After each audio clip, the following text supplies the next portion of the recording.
Halo teman-teman semuanya, perkenalkan aku Faik dari PSDK Angkatan 2023 dan ini perjalananku menuju Timnas 38 di Universitas Hasanuddin kemarin.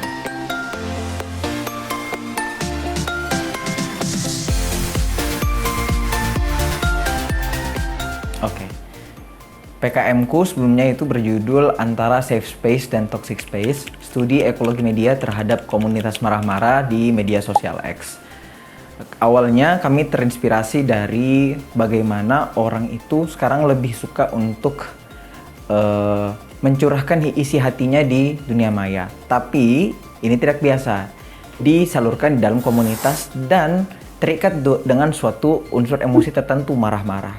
Itu yang kami lihat sebagai apakah kita sekarang sudah tidak bisa marah-marah lagi di dunia nyata, apakah sekitar kita tidak cukup atau tidak bisa menerima kemarahan yang akan kita salurkan sehingga sebuah komunitas di Twitter itu terbentuk bahkan mencapai pengikut hingga 1 juta anggota. Itu yang kami dalami.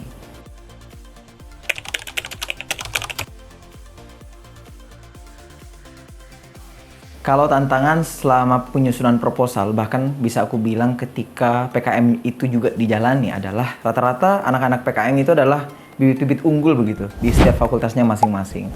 Sehingga mereka tidak hanya aktif di satu bidang saja seperti PKM, bisa menjadi ketua himpunan, bisa menjadi pengurus kepanitiaan, magang di luar kota, KKN di luar Pulau Jawa dan lain sebagainya. Nah, itu membuat aku sebagai ketua itu perlu punya beban lebih untuk memetakan strategi-strategi dalam menjalankan riset kami ke depannya.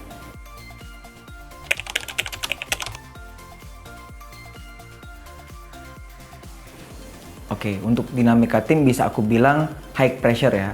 Karena seperti yang aku bilang, kalau anak-anak PKM itu rata-rata bibit-bibit unggul di tiap fakultasnya, itu menuntut satu koordinasi yang betul-betul jelas dan rinci.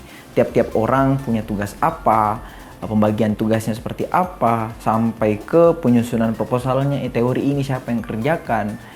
Menurutku itu menjadi suatu pengalaman tersendiri sebagai ketua, bagaimana kita bisa memetakan tugas, karena kalau Mas tahu, tidak semua orang itu bisa perform di waktu yang bersamaan. Nah, tugas kita sebagai ketua melihat nih, yang mana yang bisa kita berikan tugas lebih, yang mana yang bisa kita ketua cover, juga yang mana yang bisa, mungkin karena dia underperform, bisa kita kurangi sedikit tugasnya. Itu dinamika itu yang lumayan menantang.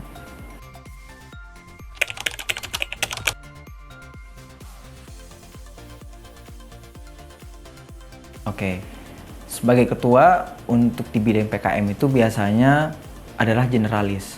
Kita perlu untuk mengetahui semua hal, dimulai dari administratif, substansinya itu, karena penelitianku itu adalah penelitian gabungan dari ilmu komunikasi dan psikologi, tentu aku harus paham juga teori-teori yang digunakan, metodenya seperti apa. Kemarin itu mixed method, sequential exploratory design, sehingga perlu dipelajari lagi metodenya, dan itu semuanya adalah hal-hal yang sangat-sangat baru dan sedikit banyak kita berkonsultasi dengan dosen pembimbing kita. Lebih rinci lagi, aku sebagai ketua dari awal mengurus administrasi, ethical clearance, memetakan emosi dan mental anggota, performance anggota, hingga saat sebelum presentasi di PIMNAS dan penyusunan poster. Dan alhamdulillah bisa memenangkan juara tersebut.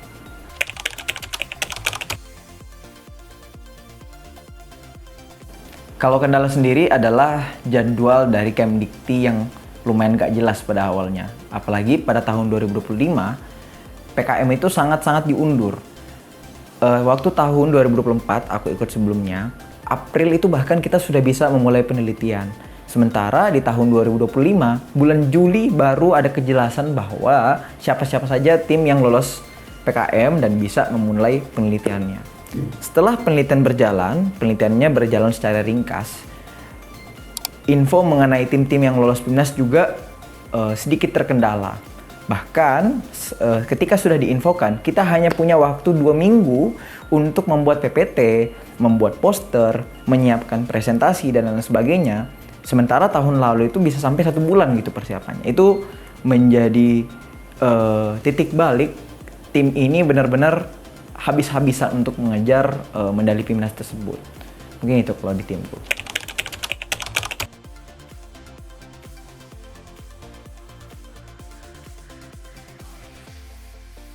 Oke, ketika kita menjadi ketua PKM, aku rasa kita menjadi orang yang bisa untuk memetakan baik itu permasalahan atau peluang, juga dinamika yang akan muncul baik itu di dalam diri kita, juga eksternal yang berdampak pada diri kita sendiri. Kebetulan saat membersamai tim PKM ku tahun 2025, aku juga menjadi ketua Himpunan Keluarga Mahasiswa Pembangunan Sosial dan Kesejahteraan 2025. Dengan menjadi ketua di dua tempat tersebut, aku rasa memang penderitaannya lumayan besar. Akan tapi balasan apabila kita bisa melakukannya secara maksimal juga sangat-sangatlah besar untuk PKM, juga untuk Kapser itu sendiri. Sehingga aku sangat-sangat mendorong untuk teman-teman, siapapun itu yang ingin menjadi ketua PKM, bahkan sekedar info teman-teman, aku dulu ditunjuk langsung sama Mas Kafa untuk menjadi ketua PKM, padahal itu adalah tahun pertamaku ikut PKM dan itu adalah maba tahun 2024. Aku masih tahun pertama. Nah, sehingga kalau kalian bisa menjadi ketua PKM, khususnya di Departemen PSDK, itu menjadi privilege yang sangat-sangat besar.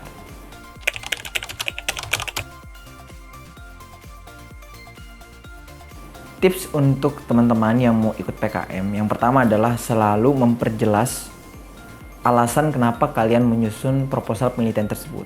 Karena ini adalah penelitian yang didanai oleh pemerintah, tentu mereka akan mengharapkan solusi atas hasil dari penelitian yang kalian lakukan. Sehingga sebisa mungkin kalian memikirkan manfaat yang bisa penelitian kalian itu hasilkan setelahnya, terutama kepada masyarakat. Mungkin bisa disesuaikan dengan tema-tema PKM. Tahun lalu kalau tidak salah ada 9 tema PKM. Untuk tahun 2026 mungkin tidak jauh dibanding itu, tapi poinnya adalah berorientasi pada kebermanfaatan.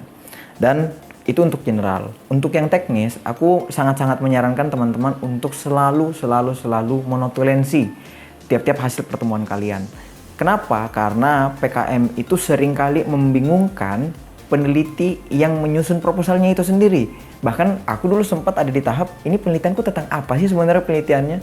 Nah, notulensi itu, diri kita di masa lalu itu yang akan menjawab diri kita di masa depan. Oh, ini loh penelitianmu dulu, dirimu mengisinya karena ini. Nah, mungkin itu yang bisa aku sampaikan.